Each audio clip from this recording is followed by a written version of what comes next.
தூதர்களின் மத்தியில் வாசம் செய்யும் தூயனை நேயமாய் ஸ்தோத்தரிப்போமே. அற்புதமே அவர் நடத்துதலே, ஆனந்தமே பரமானந்தமே, நன்றியால் உள்ளமே மிக பொங்கிடுதே. நாம் அல்லேலூயா துதி சாற்றிடுவோம், நன்றியால் உள்ளமே மிக பொங்கிடுதே. நாம் அல்லேலூயா துதி சாற்றிடுவோம்.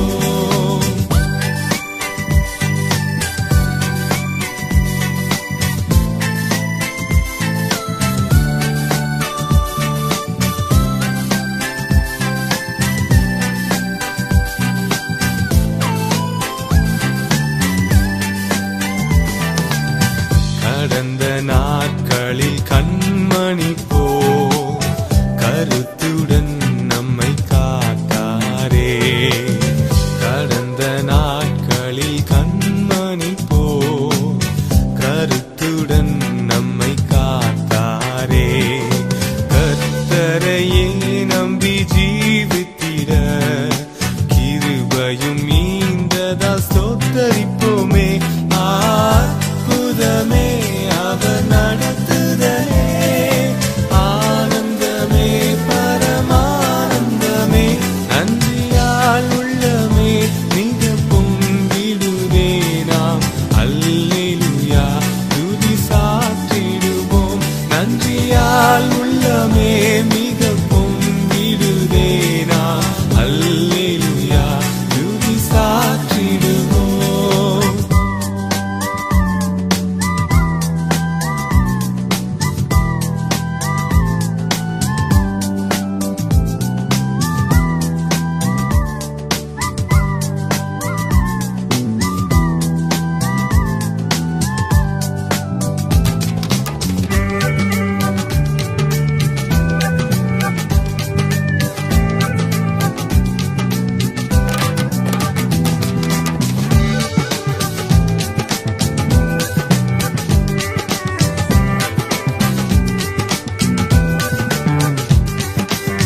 இந்தவனாந்திர யாத்திரையில் இன்பராமேசு நம்மோடிருப்பார்.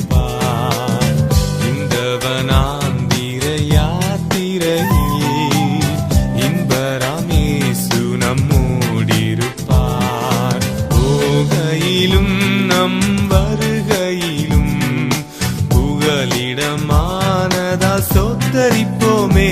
அற்புதமே அவர் நடத்துதலே, ஆனந்தமே பரமானந்தமே, நன்றியால் உள்ளமே மிக பொங்கிடுதே.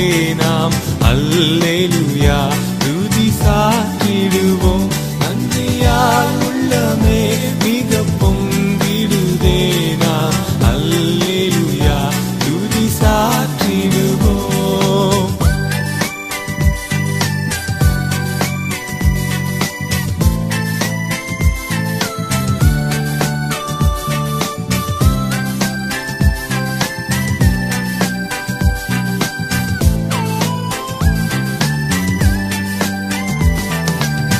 வாஞ்சைகள் தீர்த்திட வந்திடுவார், வாரும் என்றே நாம் அழைத்திடுவோம். வாஞ்சைகள் தீர்த்திட வந்திடுவார், வாரும் என்றே நாம் அழைத்திடுவோம். வானத்திலே ஒன்று சேர்ந்திடும் நாள் விரைந்து நெருங்கிட ஸ்தோத்தரிப்போமே. அற்புதமே அவர் நடத்துதலே, ஆனந்தமே பரமானந்தமே, நன்றியால் உள்ளமே மிக பொங்கிடுதே. நாம் அல்லேலூயா துதி சாற்றிடுவோம், நன்றியால் உள்ளமே மிக பொங்கிடுதே. நாம் அல்லேலூயா துதி சாற்றிடுவோம். Great is the Lord and greatly to be praised, and His greatness is unsearchable. Thank God, His greatness is unsearchable. So or the riches of His grace. Lord, we thank You for this new day. Every day Your grace is new. Every morning we want to thank You, Lord, and praise You. Even as we come around Your word, Lord, let the truth of what You have said there touch our hearts and change our lives, transform our being, so that, Lord, You shall have all the glory. We pray in Jesus' mighty and wonderful name. Amen. The 7 churches of Revelation, part 3. We move over to the church that was at Thyatira. Revelation chapter 2, verse 18 onwards. Unto the angel of the church in Thyatira write, These things says the Son of God, who has his eyes like unto a flame of fire, and his feet are like fine brass. I know your works, and charity, and service, and faith, and your patience and your works, and the last to be more than the first. Notwithstanding, I have few things against you, because you suffer the woman Jezebel, which calls herself a prophetess, to teach and to seduce my servants to commit fornication and to eat things sacrificed unto idols. And I gave her space to repent of her fornication, and she repented not. Behold, I will cast her into a bed, and them that commit adultery with her into great tribulation, except they repent of their deeds. And I will kill her with death, and all the churches shall know that I am He which searches the reins and hearts. And I will give unto every one of you according to your works. But unto you I say, and unto the rest in Thyatira, as many as have not this doctrine, and which have not known the depths of Satan, as I speak, I will put upon you none other burden, but that which you have already, hold fast till I come. And he that overcomes and keeps my works unto the end, to him will I give power over the nations. He shall rule them with a rod of iron. As the vessels of a potter shall they be broken to shavers, even as I received of my Father. And I will give him the morning star. He that hath an ear, let him hear what the Spirit says unto the churches. வெளிப்படுத்தல் 2:18 வசனத்திலிருந்து, தியாத்திரா சபையின் தூதனுக்கு நீ எழுத வேண்டியது என்னவெனில், அக்கினிஜ்வாலை போன்ற கண்களும் பிரகாசமான வெண்கலம் போன்ற பாதங்களும் உள்ள தேவகுமாரன் சொல்லுகிறதாவது, உன் கிரியைகளையும் உன் அன்பையும் உன் ஊழியத்தையும் உன் விசுவாசத்தையும் உன் பொறுமையையும் நீ முன்பு செய்த கிரியைகளிலும் பின்பு செய்த கிரியைகள் அதிகமாயிருக்கிறதையும் அறிந்திருக்கிறேன். ஆகிலும் உன் பேரில் எனக்கு குறைவுண்டு. என்னவெனில், தன்னை தீர்க்கதரிசி என்று சொல்லுகிற ஏசபேல் எனும் ஸ்திரீயானவள் என்னுடைய ஊழியக்காரர் வேசித்தனம் பண்ணவும் விக்கிரகங்களுக்கு படைத்தவைகளை புசிக்கவும் அவர்களுக்கு போதித்து அவர்களை வஞ்சிக்கும்படி நீ அவளுக்கு இடம் கொடுக்கிறாய். அவள் மனம் திரும்பும்படியாய் அவளுக்கு தவணை கொடுத்தேன். தன் வேசி மார்க்கத்தை விட்டு மனம் திரும்ப அவளுக்கு விருப்பமில்லை. இதோ, நான் அவளை கட்டில் கிடையாக்கி அவளுடைய விபச்சாரம் செய்தவர்கள் தங்களுடைய கிரியைகளை விட்டு மனம் திரும்பாவிட்டால் அவர்களையும் மிகுந்த உபத்திரவத்திலே தள்ளி அவளுடைய பிள்ளைகளையும் கொல்லவே கொல்லுவேன். அப்பொழுது நானே உள்ளிந்திரியங்களையும் இருதயங்களையும் ஆராய்கிறவர் என்று எல்லா சபைகளும் அறிந்து கொள்ளும். அன்றியும் உங்களில் ஒவ்வொருவனுக்கும் உங்கள் கிரியைகளின்படியே பலனளிப்பேன். தியாத்திராவிலே இந்த போதகத்தை பற்றி கொள்ளாமலும் சாத்தானுடைய ஆழங்கள் என்று அவர்கள் சொல்லுகிறார்களே, அந்த ஆழங்களை அறிந்து கொள்ளாமலும் இருக்கிற மற்றவர்களாகிய உங்களுக்கு நான் சொல்லுகிறதாவது, உங்கள் மேல் வேறொரு பாரத்தையும் சுமத்த மாட்டேன். உங்களுக்குள்ளதை நான் வருமளவும் பற்றி கொண்டிருங்கள். ஜெயங்கொண்டு முடிவு பரியந்தம் என் கிரியைகளை கை கொள்ளுகிறவனெவனோ அவனுக்கு நான் என் பிதாவினிடத்தில் அதிகாரம் பெற்றது போல ஜாதிகள் மேல் அதிகாரம் கொடுப்பேன். அவன் இருப்புக்கோலால் அவர்களை ஆளுவான். அவர்கள் மண் பாண்டங்களைப் போல நொறுக்கப்படுவார்கள். விடிவெள்ளி நட்சத்திரத்தையும் அவனுக்கு கொடுப்பேன். ஆவியானவர் சபைகளுக்கு சொல்லுகிறதை காதுள்ளவன் கேட்க கடவன் என்றெழுது.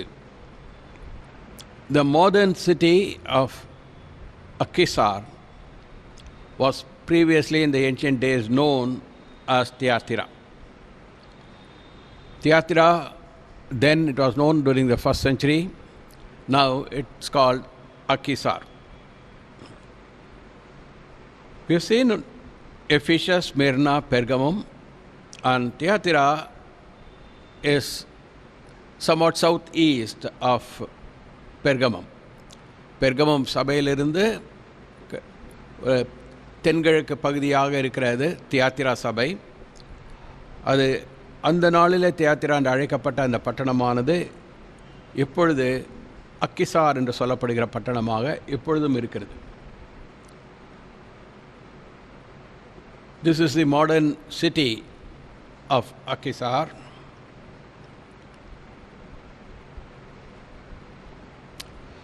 And also the 2000 years ago, the places of worship they had in Thyatira are in that most dilapidated condition, and some pillars are standing there as a witness. Actually, the name Thyatira means white castle.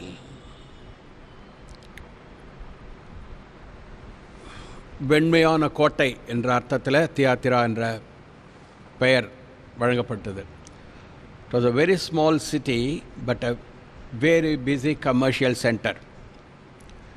வெறு சிறிய பட்டணமாக இருந்தாலும் அது பெரிய வியாபார ஸ்தலமாக இருந்தது.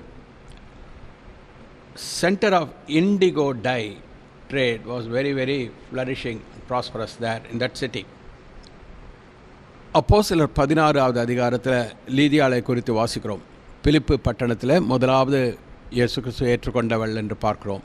அந்த லீதியா என்று சொல்லப்படுகிறவள் இந்த தியாத்திராலிருந்து வந்தவள் என்று அங்கு சொல்லப்பட்டிருக்கிறது. அதோடு இந்த இந்திர நீலம் பர்பிள் அதில் அவர் வியாபாரம் செய்கிறவளாகவும் இருந்தாள் என்று, இரத்தாம்பரம் வியாபாரம் செய்கிறவளாகவும் இருந்தாள் என்று பார்க்கிறோம். The person by name Lydia, whom we read in Acts 16, she was called seller of purple.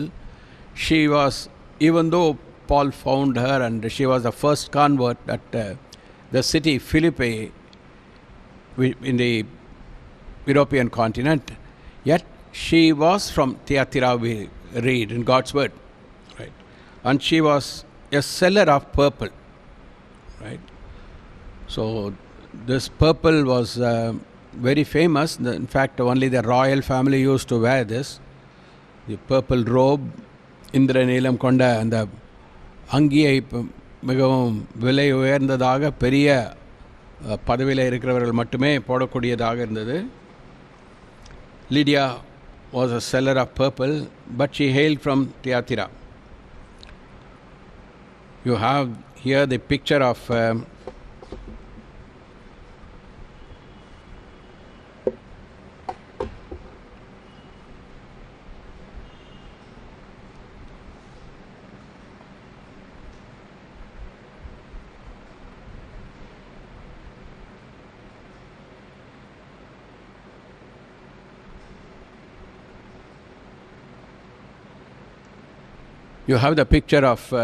Ephesus, and that's the area what we know as Turkey. That was the Asia Minor. From next to Ephesus was this city of Thyatira. From there, all the way crossing the sea, how she went into the Macedonia part, or the city called Philippi, which is really the European continent. What made Lydia to go, we don't know.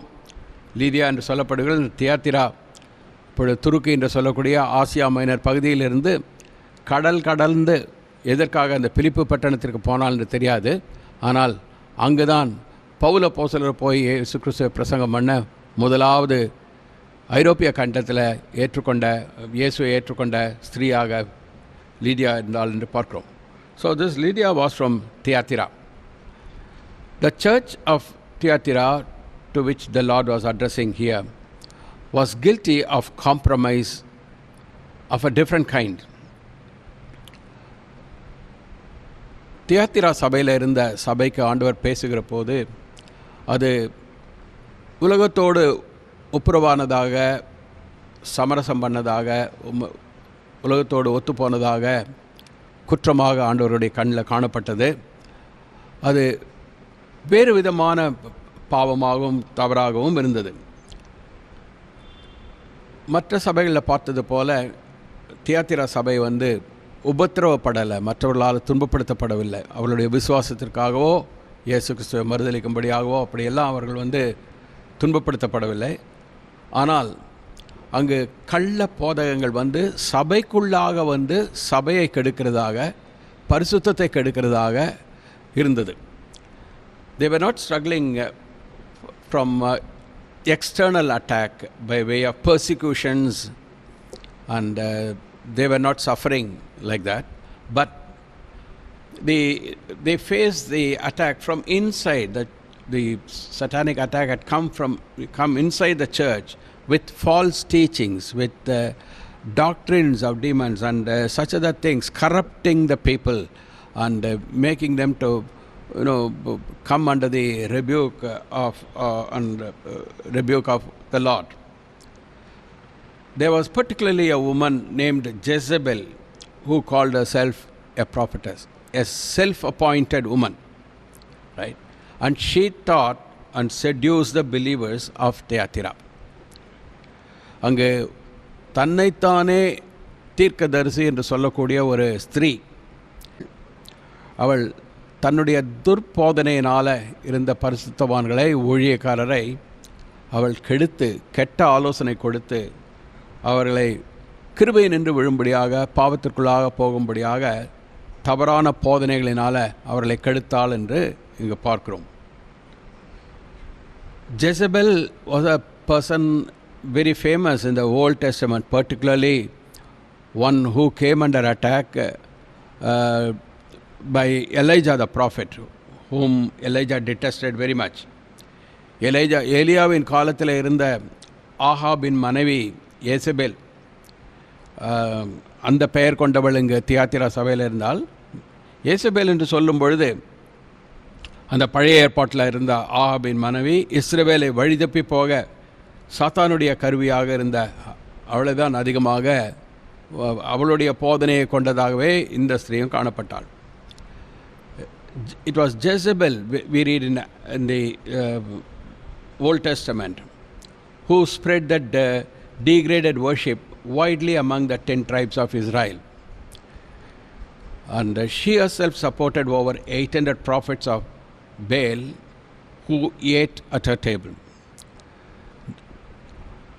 ராஜாக்கள் புஸ்தகத்தில் நாம் அதிகமாக வாசிக்கிறோம், எலியாவின் காலத்தில் Ahab ராஜாவினுடைய மனைவியாக இருந்த ஏசபேல் பாகால் தீர்க்கதரிசிகள் 800 பேருக்கு மேலே அவள் தானாகவே போஷித்து அவர்களை வைத்தாள் என்று பார்க்கிறோம். அதோடு இஸ்ரவேலில் ஒரே தேவனாகிய கர்த்தரை விட்டு அவர்கள் தூரமாக போகவும், அடுத்தது பாகால் வழிபடவும், அதற்கான வழிமுறைகளை அவள் கொண்டு வந்தாள் என்று பார்க்கிறோம். And she went to the level of killing Elijah because he had killed more than 450 prophets of Baal on Mount Carmel. கர்மேல் மலையில் கர்த்தர் சொன்னது போல அந்த சவாலில் தோற்று போன பாகால் தீர்க்கதரிசிகள் 450 பேரை எலியா கொன்று போட்டதனால அவனை எலியாவை கொல்லுவதற்கும் இவள் முயற்சி செய்தாள் என்பதை அங்கு பார்க்கிறோம். And she was not originally an Israelite. She was not one among the 10 tribes of Israel. But she was an alien. அந்நிய தேசத்தை உடையவள். அவள் இஸ்ரவேல் புத்திரே அல்ல.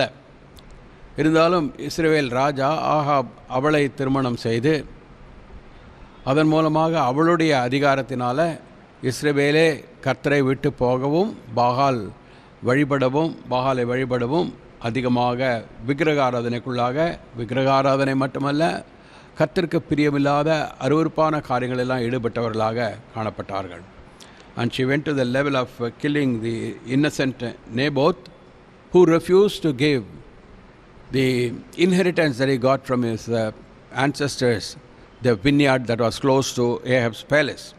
அருகாமையில் இருந்த திராட்சை தோட்டத்தை ஆகாப் விரும்ப அதை அவன் கொடுக்காததுனால நாபோத்தை அவன் கல்லெறிந்து கொள்ளும்படியாக அபாண்டமான பழியை செலுத்தி அந்த அப்பாவியான அந்த மனுஷனை கொல்லும்படியாகவும் செய்தவள் இந்த ஜேசபேல் என்று சொல்லப்படுகிறது. So from this character we know that this woman who she was, that was in Thyatira, she had the same name and the same characteristics of the former Jezebel. இந்த ராஜாக்கள் புஸ்தகத்தில் வாசிக்கிற ஆகாபின் மனைவி ஏசபேலினுடைய பெயரை கொண்டவளாக இருந்த தியாத்திராவில் இருந்த இந்த ஸ்திரீயும் இது போலவே கள்ள போதனைகளை பிசாசினுடைய வழிகளை பரிசுத்த சபைக்குள்ளாக கொண்டு வந்து அநேக பரிசுத்தவான்களை கெடுத்தவளாக இருக்கிறார் என்பதை இங்கு பார்க்கிறோம். And Jezebel's doctrine some yet different from Balaam's doctrine. பாலாமுடைய போதனை என்று சொல்லப்படுகிறதும் இங்கு ஏசபேல் கொடுத்த அவளுடைய உபதேசத்திற்கும் சற்று வித்தியாசங்கள் உண்டு. இங்கு to commit sexual immorality and to eat things sacrificed to idols,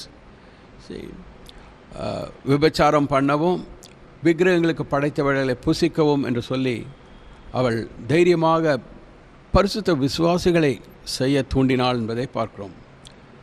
so her philosophy is indirectly even today there are people who say that flesh and blood cannot inherit the kingdom of God. So what you do in your body, any sin against the Lord, that's not going to defile your soul. That's the kind of treatment, that's the kind of Jezebel's doctrine, that Jezebel's philosophy that's prevailing even today. See, what you do in the flesh, because God's word says flesh and blood cannot inherit the kingdom of God, it cannot touch, it cannot, the flesh is flesh and that will go with a death. But the soul is saved. That's their way of wrong interpreting, and then innocent people fall a prey to that very easily. ஏசபேலினுடைய வியாக்கியானம் அல்லது அவளுடைய உபதேசம் என்னவென்றால், மாம்சமும் இரத்தமும் தேவனுடைய ராஜ்யத்தை சுதந்திரிப்பதில்லை என்று சொல்லுகிறது போல சொல்லியிருக்கிறதுனால நாம் சரீரத்தில் மாம்சத்தில் செய்கிற கிரியைகள் மாம்சத்தோடு அழிந்து விடுமே தவிர நம்முடைய ஆத்மா ரட்சிக்கப்பட்டு இருக்கிறது. அதனால் ஆத்மாவில் அதற்கு அது நம் தேவனுடைய ராஜ்யத்தை சுதந்திரிப்பதை தவிர்க்க முடியாது, தடுக்க முடியாது என்பதாக. அதனால் நாம் என்ன சரீரத்தில் என்ன பாவம் செய்தாலும் அது நம்முடைய ஆத்மாவுக்கு துரோகம் அல்ல, ஆத்மாவை அழிக்காது, ரட்சிப்பு கிடையாது, ரட்சிப்பு உண்டு என்ற விதமாக. Another word they'll quote is, what goes into the mouth does not defile the man. Jesus said this in a different context altogether. ஆண்டவராக இயேசு கிறிஸ்து இதை சொன்னார், வாய்க்குள்ளாக போகிறது மனிதனை உள்ளான மனுஷனை தீட்டுப்படுத்தாது என்று சொல்லுது. ஆனால் அவர் சொன்ன இடமும் அர்த்தமும் வேற. This is very important. Whenever we come to God's word, we have to be extremely careful, not only with regard to interpretation on matters like this, but even with regard to claiming the promises of God or claiming understanding the truth of God. We must always go and understand the saying according to the context in which it is spoken. இந்த வேத வாக்கியங்களை நாம் ஆராயும் போது, அதை படிக்கும் பொழுது மேலெழுந்த வாரியாக அல்லது அதை நமக்கு பிரியமாக இருக்கிறதுக்காக பிடித்தமான வார்த்தையாக இருக்கிறதுனால அந்த இடத்தை விட்டு நாம் எடுத்து விடக்கூடாது. எந்த சூழ்நிலையிலே யாருக்காக எப்படி சொல்லப்பட்டது என்பதை அந்த உள்ள அர்த்தத்தோடு புரிந்து கொள்ள வேண்டும். Right? When Paul wrote to the Corinthians in the 15th chapter, he was disputing about the false contenders there in the church who denied the resurrection. There's a beautiful chapter inspired by the Holy Spirit giving us the truth of the resurrection. Right? And there he says, flesh and blood cannot inherit the kingdom of God, neither doth corruption inherit incorruption. Right? So we should not, these people are, the satanic people are taking it out of context and saying, since the verse says like this, we can do what we like. But at the same time, there are other scriptures in the Old Testament also God had forbidden this kind of adultery and fornication very clearly.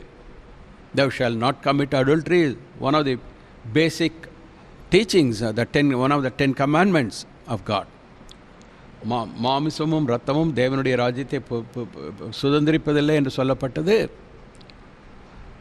அங்கு பவுல் அப்போஸ்தலர் Corinth சபையில் உயிர்த்தெழுதல் இல்லை என்று மறுதலிக்கக்கூடிய அந்த சூழ்நிலையில் அதற்கு எதிராக எழுதப்பட்ட அந்த தேவ வார்த்தை, அந்த 15வது அதிகாரம் 1 கொரிந்தியரில் சொல்லப்பட்டது. அங்கு அந்த இடத்திலிருந்து என்னத்தை சொல்லுகிறார் என்பதை புரிந்து கொள்ளாமல் அந்த வசனத்தை எடுத்து தாறுமாறாக பிரயோகிக்கிறார்கள் சாத்தானால் ஏவப்பட்டவர்கள். 10 கற்பனைகளில் பிரதானமான கற்பனையும் ஆண்டவர் அப்பொழுதே சொல்லியிருந்தார், நீர் விபச்சாரம் செய்யாமல் இருப்பாயாக. And so many places in the Old Testament and the New Testament we read that our body has become the temple of the Holy Ghost. Right? Be holy for I am holy is God's call to his people both in the Old Testament as well as the New Testament. He is the same God, he has not changed. அதே தேவனாக மாறாதவராக இருக்கிறார். பழைய ஏற்பாட்டில் நான் பரிசுத்தராக இருக்கிறது போல நீங்களும் பரிசுத்தராக இருங்கள் என்று அழைத்தவர் அந்த பரிசுத்தத்திற்கே நம்மை அழைத்திருக்கிறார், அசுத்தத்திற்கு அல்ல என்று புதிய ஏற்பாட்டிலே பவுலும் சொல்லுகிறார். நம்முடைய சரீரங்கள் எல்லாம் தேவாலயமாக ஆகியிருக்கிறது. Not only we are washed, we are sanctified. Our bodies have become the temple of the Holy Spirit. And God's word says in same 1 Corinthians, right, earlier, your bodies are the temple of the Holy Ghost. If any man destroys the temple of God, him will God destroy. உங்கள் ஆலயங்கள் பரிசுத்த ஆவியின் ஆலயமாக இருக்கிறது, உங்கள் சரீரங்கள் பரிசுத்த ஆவியின் ஆலயமாக இருக்கிறது என்பதை அறியீர்களா என்று சொல்லி ஒருவன் பரிசுத்த ஆவியின் ஆலயத்தை கெடுத்தால் அவனை தேவன் அழித்து போடுவார் என்றும் சொல்கிறார். So Jezebel's philosophy was, how this teaching had come in, how self-appointed priestess had come to deceive the people is stunning. இப்படியாக வெளியிலிருந்து பிசாசு தாக்கினதை பார்க்கிறோம் மற்ற சபைகளில். ஆனால் இந்த தியாத்திரா சபையில், in Thyatira the attack of the devil came from within the church into the church. சபைக்குள்ளாக வந்து பிசாசானவன் சபை விசுவாசிகளை இவ்வண்ணமாக விழச் செய்கிறான், தேவனுக்கு விரோதமாக பாவம் செய்ய தூண்டினான் என்பதை பார்க்கிறோம். Our Lord said, no, what goes into the mouth does not defile the man, but what comes out of the mouth defiles the man. மனிதனுடைய வாயிலிருந்து வாய்க்குள்ளாக போகிறது மனிதனை தீட்டுப்படுத்துகிறது இல்லை, வாயிலிருந்து வருகிறது என்று சொல்லி தவறான வார்த்தைகள் எண்ணங்கள் அவைகள் எல்லாம் மனிதனுடைய இருதயத்திலிருந்து வந்து அவைகள் மனிதனை தீட்டுப்படுத்துகிறது என்று இயேசு சொன்னார். So these people will say, whatever sacrifice to the idols when you eat, right? Because it's not going to defile the man. What goes into the mouth doesn't defile the man. நம்மை விக்கிரகங்களுக்கு படைத்ததெல்லாம் புசிக்கிறதுனால அது நம்மை தீட்டுப்படுத்தாது என்று சொல்லி இந்த வசனத்தை தவறாக உபதேசம் பண்ணினார்கள். Right? So these are all the ways by which the word of God was completely twisted and turned, and the people of God became a prey to that.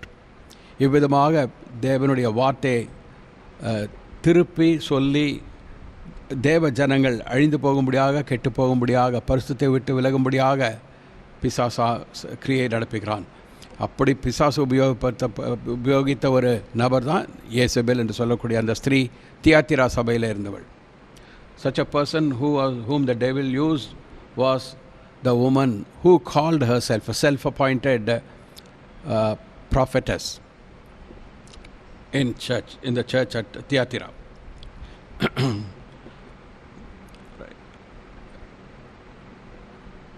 அதே பவுல் அப்போஸ்தலர் கொரிந்தி எழுதின நிருபத்தில் உங்கள் சரீரங்கள் தேவாலயமாக இருக்கிறது என்று சொல்லியிருக்கிறதையும் நாம் நினைவில் கொள்ள வேண்டும். So the devil has not changed his tactics, right? Of course we can understand to a certain level when we see the background of the Corinthian church in the early days, first century. We have the whole counsel of God now from Genesis to Revelation in our hands. in a language that we can understand as a Holy Bible.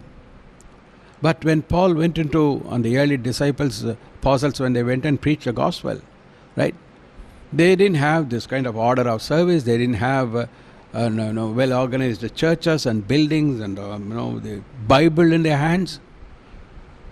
So whoever brought in whatever kind of teaching, they got seduced by that very easily. But woe to those who are propagating that kind of false teaching and bringing corruption into the church even today. முதல் நூற்றாண்டில் பவுல் மற்ற அப்போஸ்தலர்கள்லாம் பிரசங்கம் பண்ண பொழுது, சபைகளை ஸ்தாபித்த பொழுது, அவர்களுக்கு நாம் கையில் வைத்திருக்கிறது போல தேவனுடைய முழு வெளிப்படுத்துதலும் இல்லை. இப்பொழுது நம்ம கையில் ஆதி ஆகமத்திலிருந்து வெளிப்படுத்தல் வரைக்கும் தேவன் உரைத்த வார்த்தை இருக்கிறது, சரியாக புரிந்து கொள்ள முடியும். ஆனால் அப்பொழுது புதிய ஏற்பாட்டின் ஆரம்ப காலத்தில் அவர்களுக்கு தேவனுடைய வார்த்தை என்பது இல்லாமல் இருந்ததுனால இந்த பிசாசானவன் அதிகமாக சபைகளில் புகுந்து கள்ள போதகத்தை வழியாக அநேகரை வழிதப்பி போகவும் கிருபையிலிருந்து விழவும் செய்தான். Right. So we need to be very careful knowing God's word and maintaining our sanctity. Right. அதனால் நாம் தேவனுடைய வார்த்தையை அறிந்து கொண்டு புரிந்து கொண்டு அபியாசப்படுத்தி நம்முடைய பரிசுத்தத்தை காத்துக்கொள்ள வேண்டும் என்பதை பார்க்கிறோம்.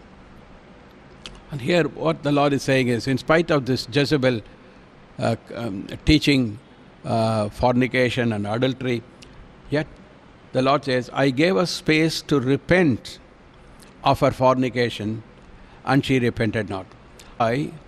அவளுக்கு தவணை கொடுத்தேன், தன் வேசி மார்க்கத்தை விட்டு மனம் திரும்ப அவளுக்கு விருப்பமில்லை. How gracious God is, right? How He is not quick to condemn and to throw the soul to hell, lake of fire. We must remember that this God is not only the only true living God, but also He says, all souls are mine. He is God over the whole humanity, from Adam till Antichrist. ஆதாம் முதற்கொண்டு அந்தி கிறிஸ்து வரைக்கும் அவர் ஒருவரே தேவனாக இருப்பது மட்டுமல்ல, எல்லா மனிதன் மேலும் அதே தேவன் இரக்கத்தை உடையவராக மனம் திரும்பி அவர் அழைக்கிற பரிசுத்தத்திற்கு வரும்படியாக தேவன் அழைக்கிறார். He is so gracious and kind to everyone, every human being. He gives time for the person to repent and to come back to Him for salvation. I gave her space to repent of her fornication, and she repented not. He was not quick in completely taking her away or dealing with her, But God was in His long suffering, right, gave her space. God did not immediately kill her. உடனே அவளை அடித்து அவளை கொல்லவில்லை. ஆனால் நீடிய பொறுமையுடையவராக கர்த்தர் இருந்தார். The Lord is gracious and kind. He is gentle, forbearing, and கர்த்தர் கிருபையும் இரக்கமும் உரக்கமும் நீடிய சாந்தமும் மிகுந்த கிருபையும் உள்ளவர் என்று வாசிக்கிறோம். Even to the person who was deceiving herself and deceiving others, தன்னைத்தானே கெடுத்துக்கொண்டு மற்றவர்களை கெடுக்கிற அப்பேற்பட்ட ஸ்திரீக்கும் ஆண்டவர் மனம் திரும்பும்படியாய் பொறுமையோடு நீடிய பொறுமையோடு தவணையை கொடுக்கிறார், காலத்தை கொடுக்கிறார். How good God is, right? I gave her space to repent of her fornication. Many times, we think of such an evil or wicked person and say, why God is allowing that person to continue like this? சில வேளைகளை நாம் நினைக்கலாம், மிகவும் கொடிய நபரை பார்த்து இப்பேற்பட்ட நபரே இவ்வளவு துணிகரமாக தேவனுக்கு பிரியமில்லாத காரியங்களை செய்து கொண்டிருக்க தேவன் மௌனமாக இருக்கிறார் என்று. An incident comes to my mind where an atheist once challenged a preacher. ஒன்று ஞாபகத்துக்கு வருகிறது. ஒரு நிகழ்ச்சியில் ஒரு பிரசங்கியாரை ஒரு நாஸ்திகன் சவால் கொடுத்தான். If God is true, God is the judge. No, I give you 15 minutes, let God prove Himself. Now, if He wants, let Him strike me. Right. and then strike me dead. I will know that God is true. தேவன் உண்மை உள்ளவராக இருந்தால், நீதிபரராக இருந்தால், பரிசுத்தராக இருந்தால் அவர் என்னை அடிக்கட்டும், 15 நிமிஷத்துக்குள்ளாக அடிக்கட்டும், அவர் உண்மையுள்ளவர் என்பது, தேவன் இருக்கிறார் என்பதை அறிந்து கொள்வேன். The preacher said, you speak very foolishly. God is not only there to judge, but God is long suffering. His grace cannot be exhausted within that short 10 minutes or 15 minutes that you give him. He is a God of eternity. அந்த நாத்திகனை பார்த்து அந்த பிரசங்கியார் சொன்னார், நீர் முட்டாள்தனமாக பேசுகிறாய். தேவன் தண்டனை கொடுக்கிறவர் மட்டுமல்ல, அதற்கு மேலாக அவர் கிருபையுள்ளவராக எல்லோரும் மனம் திரும்பும்படியாக அழைக்கிறார். அவருடைய நீடிய பொறுமை என்பது எல்லோரும் ரட்சிக்கப்பட வேண்டும் என்பதற்காக நீடிய பொறுமையாக இருப்பதை நீர் கொடுக்கிற 10 நிமிஷத்திலோ 15 நிமிஷத்திலோ அவர் தீர்த்து விட முடியாது. காலம் எல்லாம் அவருடையது என்று சொன்னார். How true it is, isn't it?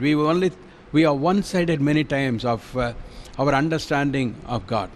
That's why we say, why God is not doing like this? Why God is allowing this? நாம் எப்பொழுதுமே தேவனை ஒரு கோணத்தில் தான் பார்க்கிறோம். நாம் நினைக்கிற வண்ணமாக தேவன் இருக்க வேண்டும் என்று நினைக்கிறோமே தவிர, தேவன் இருக்கிறவராக இருக்கிறவரை நாம் புரிந்து கொள்வதில் நாம் புரிந்து கொள்ளாமல் இருக்கிறோம். He is an inexhaustible God, eternal God. He is the judge and the justice, but at the same time it's absolutely righteous when he does. Right? அவர் நீதிபரராக நீதி உள்ளவராக இருக்கிறார். நியாயத்தை நீதியை செய்யும் பொழுது அவர் சரியாக சமமாக செய்கிறார். Right? He is a loving God, but at the same time he hates sin. He is a righteous God, holy as well. Right? And he wants all men to be saved. That's the reason he sacrificed his son on the cross. எல்லோரும் ரட்சிக்கப்பட வேண்டும் என்று அதற்காகவே கிறிஸ்து இயேசுவை தன்னுடைய குமாரனை கல்வாரியிலே கொடுத்தார். That's the reason God is saying even here, I gave us space or time to repent of her fornication. God did not strike her immediately dead. Right? அவர் உடனே அந்த ஸ்திரீயை அடித்து அவளுக்கு முடிவு கொண்டு வரவில்லை, மனம் திரும்பும்படியாக தவளை கொடுக்கிறார். Yet sin is so deep, sin hardens the heart of man. மனிதனுடைய இருதயத்தை பாவம் இன்னும் கடினப்படுத்துகிறது. மனம் திரும்பாமல் தேவன் கிருபையாக தவணை கொடுத்தாலும், மனம் திரும்பும்படியாக நேரத்தை காலத்தை கொடுத்தாலும் அதையும் உதறி தள்ளிவிட்டு மனம் திரும்ப மனதில்லாமல் தொடர்ந்து அந்த பாவத்திலேயே அவள் இருந்தாள். The Lord refers here to deep secrets of Satan. இங்கு சாத்தானுடைய ஆழங்களை அறியாத உங்களுக்கு என்று சொல்கிறார். Those mysteries that occultists are so anxious to know. சாத்தானுடைய ஆழங்கள். Right? There are two dangers when it comes to Satan. சாத்தானை பொறுத்த வரைக்கும் நாம் 2 காரியத்தில் ஜாகிரதையாக இருக்க வேண்டும். One, to overestimate, the other one to underestimate Satan. ஒன்று சாத்தானை குறித்து அதிகமாக எண்ணி விடுகிறது, அல்லது சாத்தானை குறித்து மிகவும் மட்டமாக எண்ணுகிறது.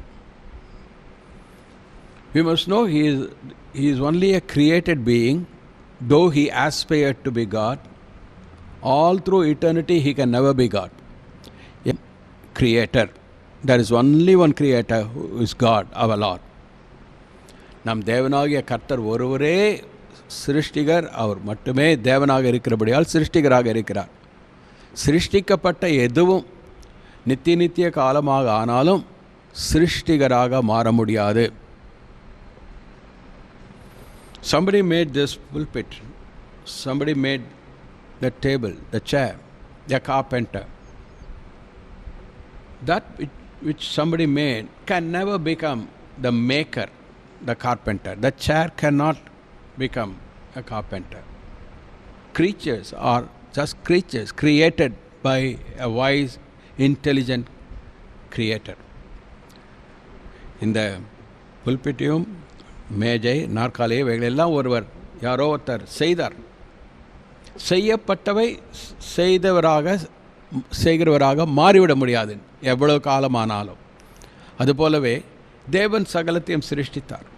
அவரால் சிருஷ்டிக்கப்பட்ட எந்த சிருஷ்டியும் தேவனாக சிருஷ்டிகராக ஒரு காலமும் மாற முடியாது. அதனால தான் நம்முடைய தேவனாகிய கர்த்தர் ஒருவரே சிருஷ்டிகர், அவரே தேவன், எல்லாவற்றையும் சிருஷ்டித்தார். The beautiful worship we have in the book of Revelation in chapter 4. All the 4 beasts and the 24 elders, they fall down and say, Thou art worthy, for thou hast created all things, and for thy pleasure they are and were created.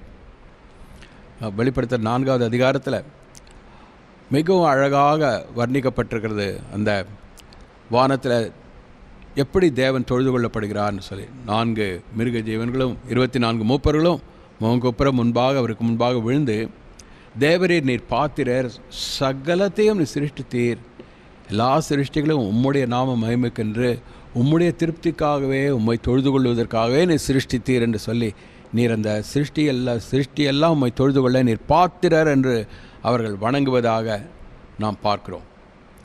பெயர்பட்ட blessed wonderful worshipful creator, he alone is worthy. அவர் ஒருவரே எல்லா துதிக்கும் பாத்திரராயிருக்கிறார். But he has created, he never created Satan. சாத்தானை அவர் சிருஷ்டிக்கல. He created one of the cherubims, an important minister to minister before the throne of God. அவருடைய சிங்காசனத்துக்கு முன்பாக அவருக்கு ஊழியம் செய்ய ஒரு ஊழிய ஆவியாக தேவன் சிருஷ்டித்தார். He was taken up with pride of himself, his beauty, wisdom, and he saw God and he saw the worship of God. He wanted that kind of worship, so he said, I will exalt my throne. The very thought made him the devil. Pride goes before the fall, right? Haughty spirit before the destruction, right? So அழிவு, அகந்த அழிவுக்கு நேராக நடத்தினது. தன்னைத்தானே உயர்த்தி நான் தேவனைப் போல இருப்பேன் என்று சொன்னது அவனை பிசாசாகவே மாறிவிட்டது. Last everything, right? Since then it's only going down, and then during the 1,000 years it will be into the bottomless pit and then into the lake of fire. That is the pathway God had appointed for Satan. எந்த நாளில் தன்னுடைய ஆதி ஸ்தானத்திலிருந்து பிசாசு விழுந்தானோ அதிலிருந்து அவன் அந்த எண்ணத்திலேயே அழிந்து போகிறவனாக விழுந்து தேவனுக்கு தூரமாக போகிறவனாக இருந்து 1000 வருடம் அரசாட்சி இயேசு கிறிஸ்து பூமியில் ஆளும்போது அவன் பாதாளத்திலே 1000 வருடம் கட்டப்பட்டவனாக இருந்து பிறகு அங்கிருந்து நித்தியத்தில் அக்னி கடலில் போடப்பட்டு தினம் வாதிக்கப்படுவான், நித்தியமாக வாதிக்கப்படுவான். அப்படி தான் அவனுக்கு முடிவு. அப்போதே தான் தேவன் நியமித்திருக்கிறார். இதுதான் நம்ம வேதத்தில் பார்க்கிறோம். But he fights as far as possible, right? Because God created him as an angel, angelic power he has, right? அவனுக்கான காரியங்களை தேவன் எடுத்து விடவில்லை. தேவனுக்கு விரோதமாக செயல்பட்டு கொண்டே இருக்கிறான். comes even to the level of destroying the people of God. தேவனுடைய ஜனங்களை அழிக்கும்படியாக அவன் வருகிறான். From external attack, இயேசு கிறிஸ்துவினுடைய சபையை வெளியிலிருந்து உபத்திரவத்தை கொடுத்து சோதனையை கொடுத்து சோதிக்கிறான். உள்ள கள்ள போதனைகளை கொடுத்து தேவனுடைய மார்க்கத்தை விட்டு அவர்கள் விலகும்படியாக தேவ கோபாக்கினை அவர்கள் மேல் வரும்படியாக, in order that God's wrath might come upon his people, that God's anger will bring the punishment of God upon God's people. He makes them to sin. Right. He is fighting against the church. Jesus said, I will build my church and the gates of hell shall not prevail against it. We wrestle not against flesh and blood, but against principalities and powers, rulers of the darkness of this world, and spiritual wickedness in high places. மாம்சத்தோடும் ரத்தத்தோடும் நமக்கு போராட்டம் இல்லை, துரைத்தனங்களோடும் அதிகாரங்களோடும் லோகாதிபதிகளோடும், இந்த அந்தகார ஆவிகள், அசுத்த ஆவிகள். Satan is the head, right? But we must know Jesus died and rose again. All power in heaven and earth belongs to him. He has the keys of hell and death. விசுவாசிகளை நாம் எப்பொழுதுமே கருத்தில் கொள்ள வேண்டியது, இயேசு கிறிஸ்து மரித்து அடக்கம் பண்ணப்பட்டு உயிர்த்தெழுந்தார். வானத்திலும் பூமியிலும் சகல அதிகாரமும் இயேசு கிறிஸ்து கொடுக்கப்பட்டிருக்கிறது. அந்த அதிகாரத்தை நமக்கு கொடுத்திருக்கிறார்.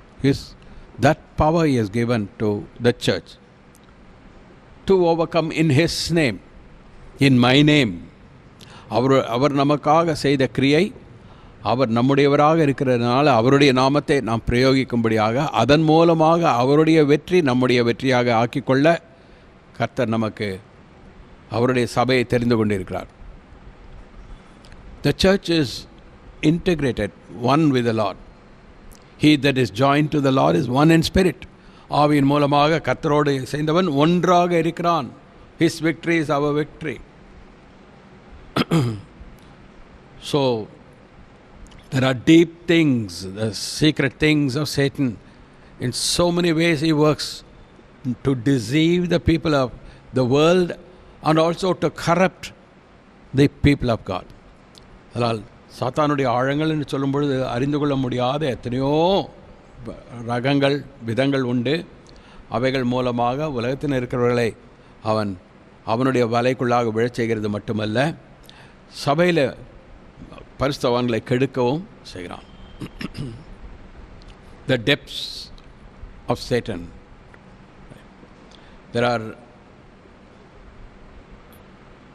This is the dangerous thing. He doesn't come face to face to attack unnoticeably through false teachings, through cults. It looks on the surface as though something appealing, something nice, but it's inwardly it is poison, satanic. தந்திரமாக விசுவாசிகளை மேலெழுந்த வாரியாக நன்றாக இருப்பது போல இருக்கிற காரியங்களை காட்டி மோசத்துக்குள்ளாக பாவத்துக்குள்ளாக விழச் செய்கிறான். There are so many occultic symbols and signs. These are all the satanic occultism. இவைகளெல்லாம் பிசாசுனுடைய அடையாளங்கள், அறிகுறிகள். இவைகளெல்லாம் வைத்திருக்கும் பொழுது அந்த அசுத்தாவியின் வல்லமை, அசுத்தாவியினுடைய கிரியை அதிகமாக இருக்கும். These things, the satanic symbols, one keeps these symbols, the person is brought into bondage because they are all these symbols of the devil, satanic occultism.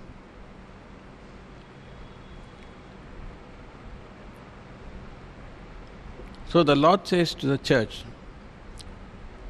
those who have not known the depths of Satan, I will not burden you with anything else. One thing, hold fast till I come. Right? What you have, you must hold fast. You should not let go. You should not leave it. Hold it fast. உனக்குண்டானவைகளை நான் வருமட்டும் பற்றி கொண்டிரு என்று இங்கு ஆண்டவர் சொல்கிறார். What are the things you have already? What we have as believers is all what He has given. நம்மிடத்தில் இருக்கிறதெல்லாம் விசுவாசிகளாக நமக்கு ஆண்டவர் கொடுத்த சத்தியம், ஆண்டவர் கொடுத்தது. So they are very, very precious. The truth that we hold is so very precious. One day we are going to stand before Him and exult in glory. மகிமையில் அவருக்கு முன்பாக நின்று அவருடைய நாமத்தை தொழுது கொள்ளும்படியாக அப்பேற்பட்ட பாதையில் நம்மளை நடத்தக்கூடியது நாம் கொண்டிருக்கிற இந்த விசுவாசம். ஸோ இந்த விசுவாச பிரமாணங்கள், அந்த விசுவாச சத்தியத்தை நாம் அவர் வரும் வரை அவைகளை உண்மையாக, உத்தமமாக, உறுதியாக பற்றி கொண்டிருக்க வேண்டும். The only answer to those who under Jezebel's attack is perseverance in battle, deep faith in the Lord. நம்முடைய விசுவாசம் இன்னும் அதிக ஆழத்துக்குள்ளாக போகும்படியாக எப்பேற்பட்ட கள்ள உபதேசங்களை கொண்டு வந்தாலும் நாம் நிலைத்து நிற்க, நாம் அவரிடத்திலிருந்து பெற்றுக்கொண்ட சத்தியத்தில் நிலைத்திருக்கும்படியாக ஆண்டவர் இங்கே சொல்கிறார், hold fast because what you have is what I given you. உனக்கு உண்டானவைகள் எல்லாம் நான் உனக்கு கொடுத்தவைகள். How true it is, isn't it? What have we got on our own? The whole universe is His. And more in particular, the spiritual truth, the things that are invisible, the things pertaining to the kingdom of God, they are all God given to us. ஆனால் தேவனுடைய ஆலோசனை, தேவனுடைய ராஜ்யம், எப்பேற்பட்ட ராஜ்யத்துக்குரிய காரியங்கள் இவைகள் எல்லாம் கர்த்தருடையது. வானமும் பூமியும் அவருடையது. அதனால் நாம் பெற்றிருக்கிறதெல்லாம் அவரிடத்திலிருந்து பெற்றிருக்கிறோம். கர்த்தர் நமக்கு கொடுத்திருக்கிறார். அந்த சத்தியத்தில், உபதேசத்தில் கர்த்தர் வருமளவும் உண்மையாக நாம் இருக்கும்படியாக ஆண்டவர் அழைக்கிறார். Then he says, he that overcomes and keeps my works unto the end, to him will I give power over the nations. He shall rule them with a rod of iron, as the vessels of a potter shall they be broken to shivers, even as I received of my Father, and I will give him the morning star. ஜெயங்கொள்ளுகிறவன் எவனோ, என் கற்பனைகளை கை கொள்ளுகிறவன் எவனோ, முடிவு பரியந்தம் அவனுக்கு தேசங்களின் மேல் அதிகாரங்களை கொடுப்பேன், இருப்புக்கோலால் அவர்களை ஆளுகை செய்வான், ரைட் என்று சொல்கிறார். Right,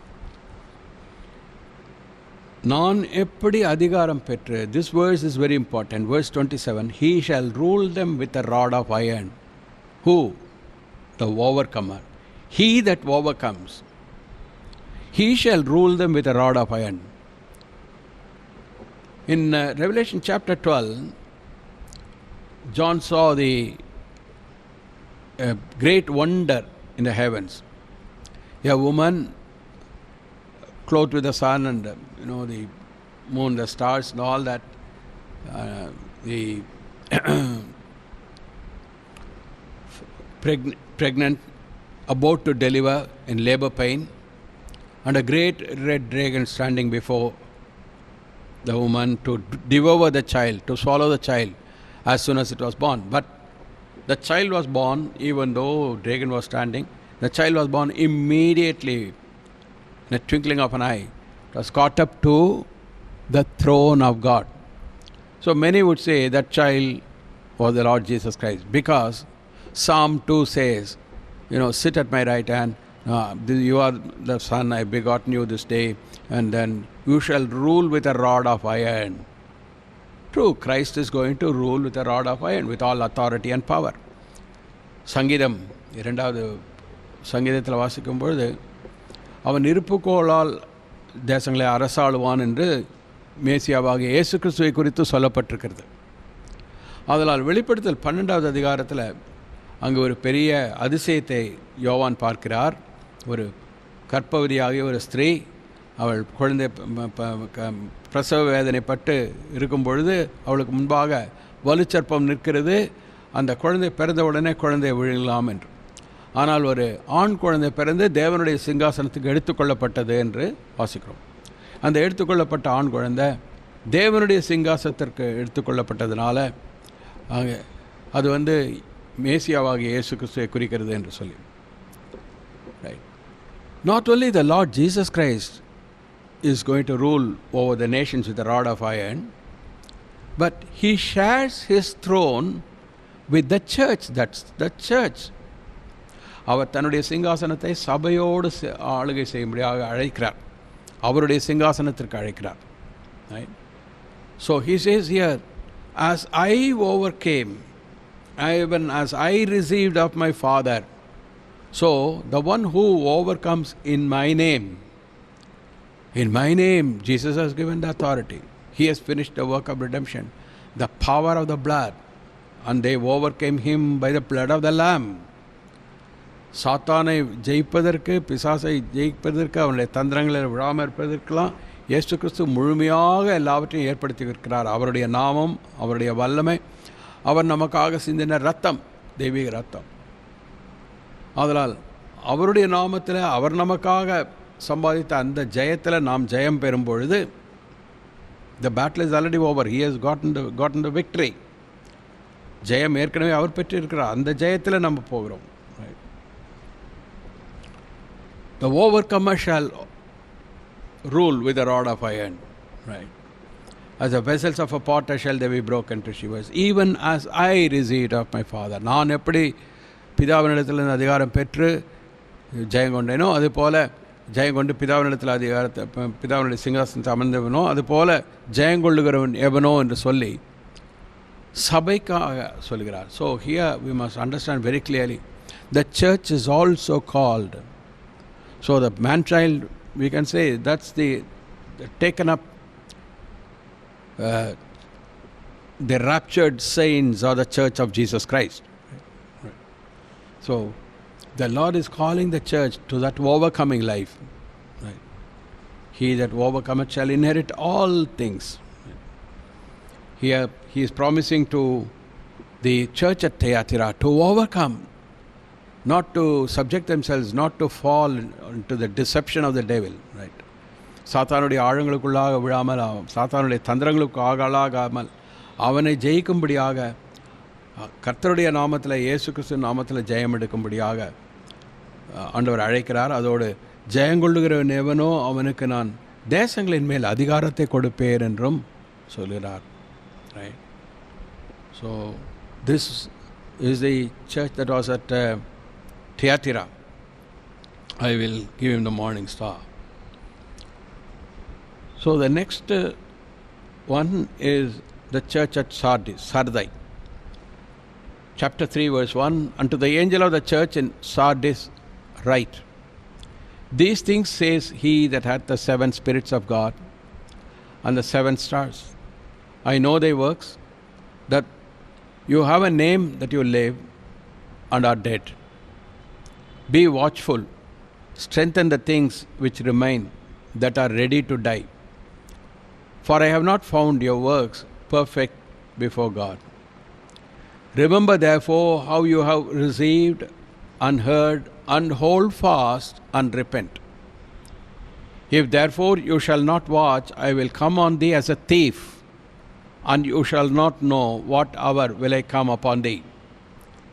You have a few names even in Sardis which have not defiled their garments, and they shall walk with me in white, for they are worthy. He that overcomes, the same shall be clothed in white raiment. I will not blot out his name out of the book of life, but I will confess his name before my Father and before his angels. He that hath an ear, let him hear what the Spirit says unto the churches. வெளிப்படுத்தல் 3வது அதிகாரம், அடுத்த சபை. சர்தை சபையின் தூதனுக்கு நீ எழுத வேண்டியது என்னவெனில், தேவனுடைய 7 ஆவிகளையும் 7 நட்சத்திரங்களையும் உடையவர் சொல்லுகிறதாவது, உன் கிரியைகளை அறிந்திருக்கிறேன். நீ உயிருள்ளவன் என்று பெயர் கொண்டிருந்தும் செத்தவனாயிருக்கிறாய். நீ விழித்து கொண்டு சாகிறதற்கு ஏதுவாயிருக்கிறவர்களை ஸ்திரப்படுத்து. உன் கிரியைகள் தேவனுக்கு முன் நிறைவுள்ளவர்களாக நான் காணவில்லை. ஆகையால் நீ கேட்டு பெற்றுக்கொண்டவை நினைவு கூர்ந்து அதை கை கொண்டு மனந்திரும்பு. நீ விழித்திராவிட்டால் திருடனைப் போல் உன்மேல் வருவேன். நான் உன்மேல் வரும் வேளையை அறியாதிருப்பாய். ஆனாலும் தங்கள் வஸ்திரங்களை அசுசிப்படுத்தாத சில பேர் சர்தையிலும் உனக்குண்டு. அவர்கள் பாத்திரவான்களானபடியால் வெண்வஸ்திரம் தரித்து என்னோட கூட நடப்பார்கள். அவனுக்கு வெண்வஸ்திரம் தரிப்பிக்கப்படும். ஜீவ புஸ்தகத்திலிருந்து அவனுடைய நாமத்தை நான் கிறுக்கி போடாமல் என் பிதா முன்பாகவும் அவருடைய தூதர் முன்பாகவும் அவன் நாமத்தை அறிக்கையிடுவேன். ஆவியானவர் சபைகளுக்கு சொல்லுகிறதை காதுள்ளவன் கேட்க கடவன் என்றெழுது.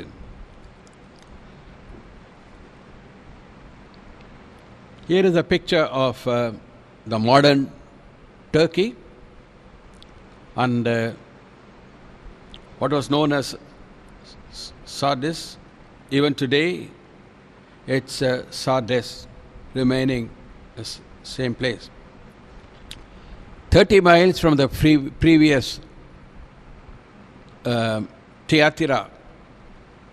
Previously we have seen Thyatira church. From the city of Thyatira, 30 miles down south is the city called Sardis. Sardis முன்பு பார்த்த தியாத்திரா என்று சொல்லப்பட்ட பட்டணத்தில் இருந்த சபையை குறித்து பார்த்தோம். அந்த தியாத்திரா பட்டணத்திலிருந்து தெற்கு பகுதியாக தெற்கு முகமாக 30 மைல் தூரத்தில் இருக்கிற இன்னொரு பட்டணம் Sardis.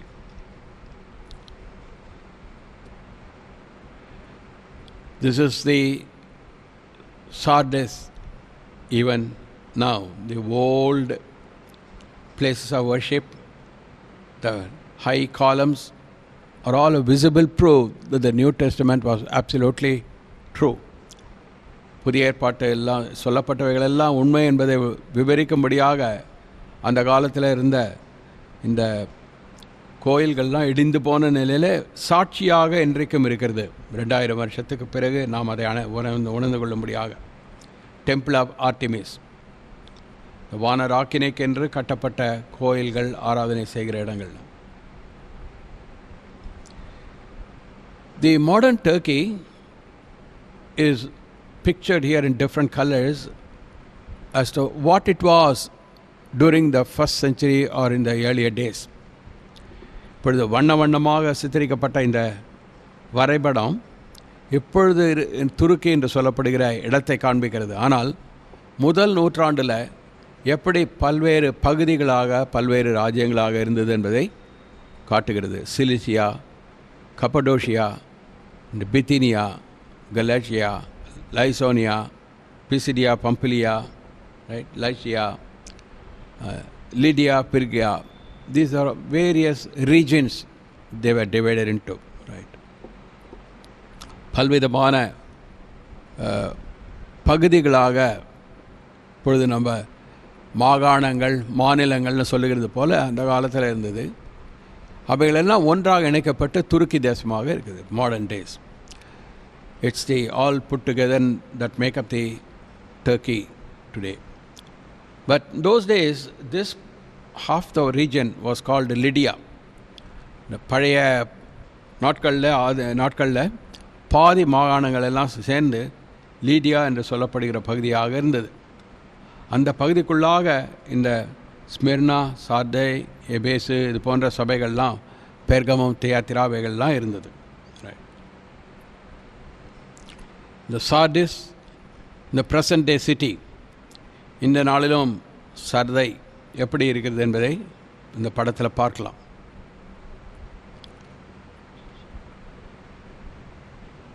Modern Sardis. Sardis was the capital of the Lydian Empire and one of the greatest cities of the ancient world. The entire this half of Turkey, you can say, almost was known as Lydia, and Sardis was the capital of that ancient world.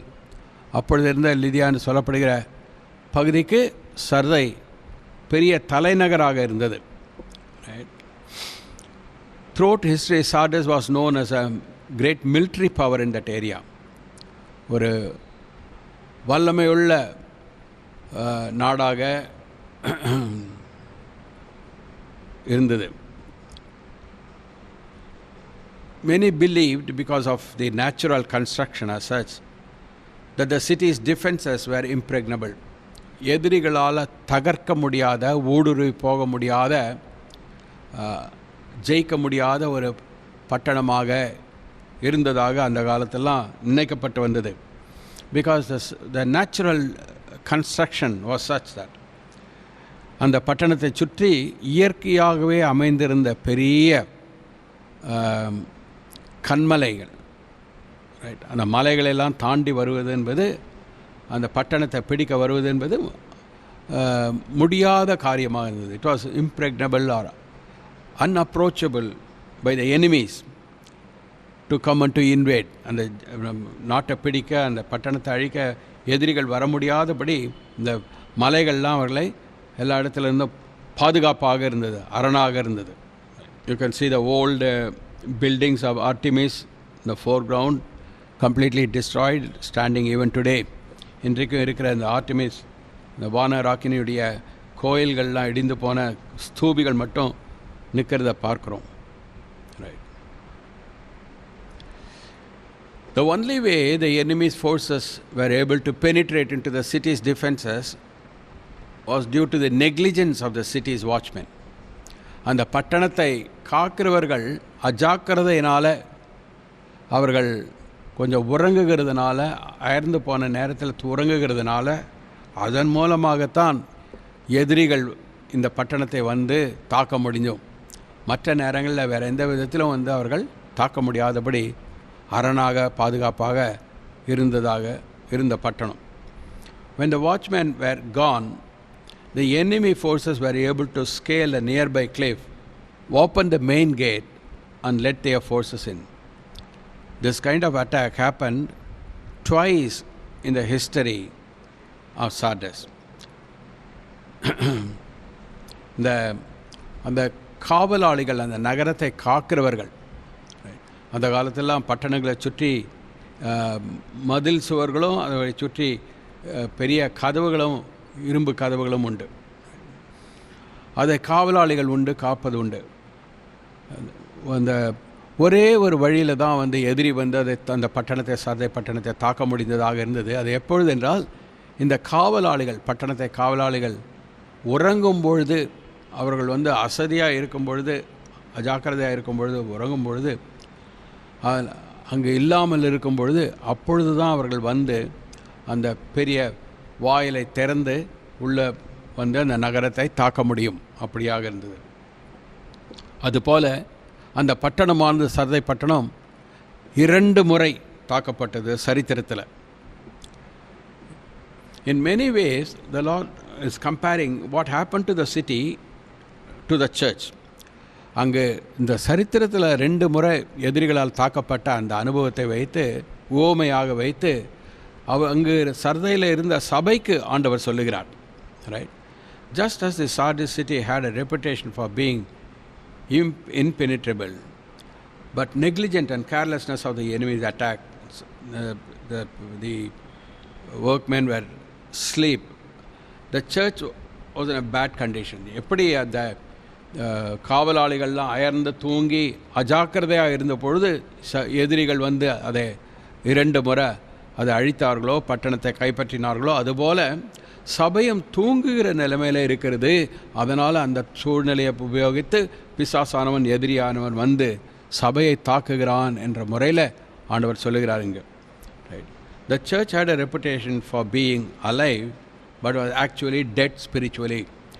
அது ஏதோ சபை வந்து இயங்குகிறது போல அநேக காரியங்கள்லாம் சபையில் நடந்தாலும், ஆவிக்குரிய பிரகாரமாக பார்க்கும் பொழுது, ஆவியானவர் அசைவாடுகிறது, ஜனங்களுக்குள்ளாக ஆவிக்குரிய தன்மை என்பதை பார்க்கும் பொழுது அது இல்லாமல் இருந்தது, செத்ததாக இருந்தது. That's why the Lord Jesus said, right? அதனால தான் அங்கே இயேசு கிறிஸ்து சொல்கிறார், முதலாவது first you wake up from your sleep. முதலாவது நீ உன்னுடைய உறக்கத்தை விட்டு நீ விழித்திரு என்று சொல்கிறார். They were in their deep spiritual slumber, like the watchmen in Sardis who neglected their duty and allowed the city to be destroyed. The members of the church had neglected their faith and were on the verge of destruction. What a comparison, right, between the church and the city in which the church was found. அந்த சபைக்கும் அந்த எந்த ஊரில் இருந்ததோ அந்த ஊரினுடைய சரித்திரத்தின்படி நடந்த நிகழ்ச்சிக்கும் ஒரு ஓமையை ஆண்டவர் காட்டுகிறார். இப்போ அந்த சபைக்கு ஆண்டவர் சொல்லுகிறது, நீ ஆவிக்குரிய பிரகாரமாக தூங்கி கொண்டிருக்கிறாய். எத்தனையோ காரியங்கள் நடக்கிறது, ஆனால் காலத்தை உணரல, எதிரியை உணரல. அதெல்லாம் உணராமல் தூங்குகிறதுனால எதிரி வந்து உன்னுடைய விசுவாசத்தை அழித்து உன்னை அழிக்க முற்படுகிறான் என்று சொல்லி, ஆதலால் நீ தூங்காமல் விழித்திரு, எழுந்திரு, ஆவிக்குரிய நிலைமைக்கு திரும்பு என்று ஆண்டவர் சொல்லுகிறார். Sad to say that the many do not know when do we actually sleep, when we don't know the enemy's ways, enemy's attack, when we don't understand our call, when we don't understand take the things of God seriously, when we are not these are all the disspiritual occasions or qualities. நாம் நம்முடைய அழைப்பை உணராமல், நம்முடைய ஆவிக்குரிய தன்மையில் இல்லாமல், அல்லது எதிரியினுடைய தாக்குதலெல்லாம் எப்படி எல்லாம் வருவான் என்பதெல்லாம் அறியாமல் இருப்பது தூங்கி கொண்டிருப்பதாக ஆவிக்குரிய காரியத்தில் தூங்கி கொண்டிருப்பதாக இருக்கிறது. அதனால் இவைகளெல்லாம் விட்டு நாம் விழித்தெழ வேண்டும். More in particular in 2020 today இந்த month of June I am saying right, June மாதத்தில் இந்த நாளில் 2020 வருஷத்தில் நாம் அதிகமாக விழித்து கொண்டிருக்க வேண்டிய நேரம். Because the Lord is coming very soon, right? If you are going to sleep, you will be like the foolish virgins. அதனால் தூங்கிக் கொண்டிருப்போம் என்றால் அது புத்தி இல்லாத கனிகளைப் போல இருப்போம். We need to be awake spiritually. The time has come, and we need to know how the enemy attacks. He attacks our faith, by putting us to sleep. நம்முடைய விசுவாசத்தை எடுத்து போடுவது வந்து அவன் நமக்கு ஒரு உறக்கத்தை கொடுத்து செய்கிறான். So our faith, we must be on God. நம்முடைய விசுவாசத்தை விட்டு விடாமல் நாம் காத்துக்கொள்ள வேண்டும். நாம் எதற்காக அழைக்கப்பட்டிருக்கிறோம், யாரால் அழைக்கப்பட்டிருக்கிறோம், எப்படி அழைக்கப்பட்டிருக்கிறோம்ன்றதெல்லாம் மனதில் கொள்ள வேண்டும். So we must understand fully who has called us, for what we are called. What is our calling? Paul writing to Ephesians, he says 3 things. எபேசியருக்கு எழுதின நிருபத்தில் பவுல் அப்போஸ்தலர் உங்களுடைய விசுவாசத்தை குறித்து நான் கேட்ட நாள் முதற்கொண்டு ஐ ப்ரே, he says, நான் உங்களுக்காக ஜெபம் பண்ணுகிறேன். எதுக்காக ஜெபம் பண்ணுகிறார்? 3 காரியங்களுக்காக அவர் ஜெபம் பண்ணுகிறார். He says particularly for 3 things. In Ephesians chapter 1 we read he is recording his prayer. Since the day I heard of your faith and love unto all the saints, cease not to give thanks for you, that the God of our Lord Jesus Christ, the Father of glory, may give unto you the spirit of wisdom and revelation in the knowledge of him, the eyes of your understanding being enlightened, that you may know. And then he goes on to say 3 things. Ephesians 1 verse 15 onwards, you can read, that you may know 3 things, he says. எபேசியர் 1:15 3 காரியங்களை அவர் தன்னுடைய ஜெபத்தில் அவர்களுக்காக ஜெபிக்கிறதை சொல்றார். இவைகளை நீங்கள் அறிந்து கொள்ளும்படியாக. What is the hope of his calling? What the fellowship of the riches of glory of his inheritance in the saints? What is the exceeding greatness of his power to usward who believe, according to the mighty power which he wrought in Christ when he raised him from the dead? 3 things. If we don't know, naturally we will be poor, we'll be losing the sight, right? We won't have the spiritual vision, we won't have the spiritual understanding, right? Our faith is very important. Faith isn't just that believing what we want from God.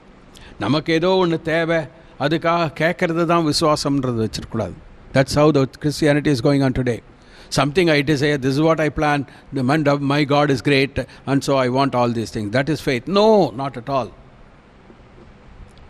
எனக்கு இது நடக்கணும், இது இப்படி இருக்கணும், அதுக்காக அவர் நான் நம்புகிறேன், இதுதான் ஜபிக்கிறேன், அதுதான் விசுவாசம். இல்லவே இல்லை, அது விசுவாசமே இல்லை.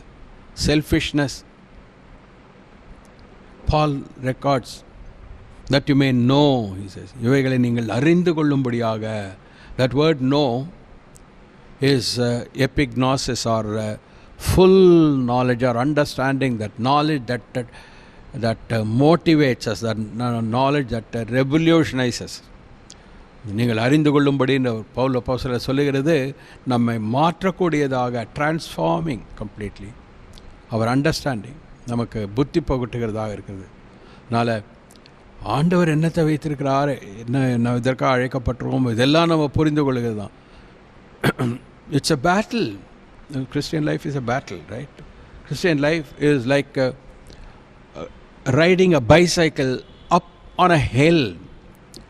கிறிஸ்தவ விசுவாசம் என்று சொல்லப்படுவது மலையில் ஒரு சைக்கிள் ஓட்டி கொண்டு போகிறத போல. You can't ride a bicycle on like you go in the streets.